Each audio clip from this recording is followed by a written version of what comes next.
Hi folks, so I took a little spill on a training ride yesterday, which I thought was a good opportunity to answer one of the Ask a Pro questions, which is, what do pros keep in their first aid kit? Just before you get too worried, I will tell you the bike is okay. It's insured. I had just done the demo where I scratched my bike with the Invisiframe on it and watch it heal. And for April Fools, I put up the Silica skin sealant joke. So really, it was karma for me to crash this week. What we're gonna do today is go through my little under the bed, open in case of emergency idiot crash bag, which, like everything else in my life, is a little bit janky, but practical. I keep this under the bed at home. I have a smaller kit that lives in the car and a more abbreviated version for when I travel. Because what you really don't want is to travel somewhere for a race, crash, and then have to do the walk of shame at Walgreens. I had a really bad road rash once when I was like 21, 22. Basically like half the skin on my right side was gone. And I remember walking through, you know when you got to a Walmart and there's always someone who's like kind of messed up in there that you look at, someone with black eyes or bruises, and you try not to stare? That was me. This episode of Ask a Pro is sponsored by Fascat Coaching, my coach Frank Overton. If you're looking to improve and you have goals in cycling, having a plan is just so much better than riding around hard and kind of resting when it hurts. So having a training plan, you'll learn how to build, you'll learn how to tape, you'll learn how to rest. You'll learn like, what is this interval thing people keep talking about and how do I do one? Pro tip, sadly, it's not just one. The next step is what happens when your training plan gets derailed, gets thrown around by a crash, for example. What's the quote? Everyone has a plan until they're punched in the face. What happens when there's weather, life, family, unexpected incidents of gravity? That's what I call a crash now. You could hire a real coach. Coach Frank offers that service for a monthly fee. That's for sure the top tier. That is what pros do, but it can be expensive. And you might not always have access to your coach for like a last minute update or a problem. That's where Coach Frank's app comes in. Coach Cat will give you corrections on the fly as you go with AI data analysis, training plan revisions, and updated scheduling. So no more panic side of the road calls like I did in the last video. So you get a lot of that pro coaching experience without the price tag and without the wait. For example, for me, after a crash, Coach Frank told me to hit the foam roller and work that out. I think it's happening. Do I have to mention that I'm not a doctor for legal reasons? Y'all know that, right? I'm not a doctor or a nurse. But I have experienced more road rash than probably most doctors or nurses. Rock salt. Hey Phil, how does it feel to be back in the world tour? Awesome. Oh! So we'll go through this bag in no particular order other than what's on the top comes first. Now, number one, need a Hawaiian shirt. Trust me on this. You break your collarbone, you're not going to pull something over your head, you're going to want ventilation. A button-down shirt is the way to go. And you're having a rough day, so might as well spice it up with something tropical. Next, a sling. I'm not saying to go buy a sling right now, but if you're at the hospital and they give you a sling from your previous collarbone incident, you might know that they charge you hundreds of dollars for this $22 piece of cotton.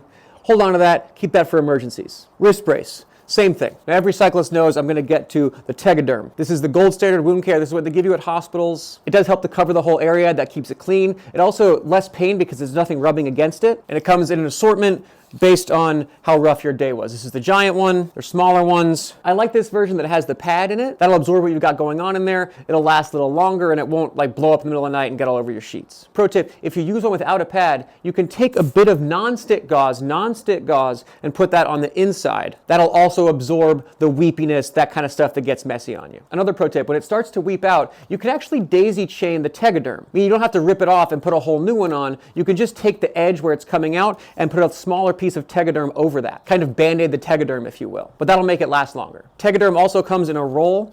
It's kind of complicated. Don't recommend it. Just the way it peels off, it gets sticky on you. This is kind of like PhD level road rash care. Leave this one to the nurses, in my opinion. There is a downside to Tegaderm, which is it is terribly expensive. That's why it is worth having the crash kit on hand. You can get them a lot cheaper in bulk on Amazon than you can in an emergency at CVS. But if that's still too rich for you, I have good news. Saran wrap. In my $10 a day crit racing life, I just wrap this around my leg a bunch of times, gets the job done. You got to change it more often. It's not as clean, but it works. Now I know what you're thinking. $10 a day and name brand saran wrap, it was on sale. We'll go a little bit in order. Hib Cleanse. This is a powerful chemical to clean your skin. This is like what a surgeon will use for their hand scrub. Obviously you scrub it real good in the shower, get that whole layer of nasty dirt off there. Then you put this on to get rid of all the bacteria. You also want some antibiotic ointment. There's a million kinds of these. I'm not sure where I got this one. This is Vaseline based, also going to kill the bacteria. I used this the first time because it is really important to kill all the bacteria. But since it is Vaseline based, if you put too much on, you're going to mess up the stickiness of the Tegaderm. So cover the wound, but don't go crazy with it. You also want your tape, some band-aids, some kind of bigger bandages for the areas that don't really need the Tegaderm. Like if the skin isn't all deep road rash and wet, but it's got some marks on it, you still want to keep it covered, and this kind of stuff is good for that. Advil, also a good idea. Here's those non-stick pads. If you want to look pro, you can do a layer of the antibiotic ointment, tape that to one of the wounds, and then put this netting over it, and that holds it in place, easy to change out. kind of less work, obviously a lot cheaper than Tegaderm Move. If a wound is asking for Tegaderm, obey it, but not every wound needs it. And this isn't part of my crash kit, this is something I do anyway. Sunscreen, that fresh new skin when it first comes back, that shit's real sensitive. Make sure you put sunscreen on it. One thing you should not do, everyone's got a bunch of hand sanitizer sitting around from 2020. Do not put that on your wounds. This is alcohol based, that will burn like hell. I remember I had a little crash once and I went in my glove box and found like an alcohol cleaning pad and wiped that on there to clean it.